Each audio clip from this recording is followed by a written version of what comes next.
மனிதர்கள் ஒவ்வொரு விஷயத்திலும் மனக்கலக்கம் கொள்கின்றனர். திருப்தி என்பதே அவர்கள் உள்ளத்தில் சிறிதும் தென்படாது. அப்படிப்பட்டவர்களை பார்த்து எனக்கு சிரிப்பு வருகிறது, வேதனையும் உண்டாகிறது. இறைவன் நமக்கு கொடுத்ததே நமது பிராப்தமாகும் என்று நான் அடிக்கடி சொல்வதுண்டு. ஆனால் என் சொற்களின் பால் அவர்களுக்கு நம்பிக்கை ஏற்படாது.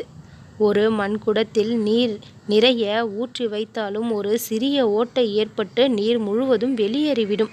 அந்த சிறிய ஓட்டை நம் கண்களுக்கு தெரியாது. அப்படியே செல்வம் சப்தமில்லாமல் வந்து சேரும்.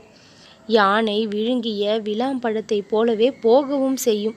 அப்படியானால் நாம் கலக்கமடைவது எதற்காக? உண்மையில் வீணே அல்லவா?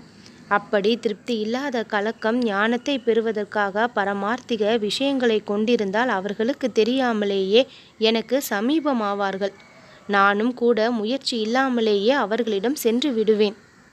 ஒருவருக்கு ஒருவர் தெரியாமலேயே ஒன்று சேர்கிறோம். தென்னை மரத்தின் அடியில் அழுக்கு நீரை ஊற்றினாலும் தேங்காயில் சுத்தமான நீர் சேர்வது போல முயற்சியின்றியே இம்முயற்சியை செய்த பொழுதும் என் சமீபத்திற்கு அவர்கள் வருகின்றனர்.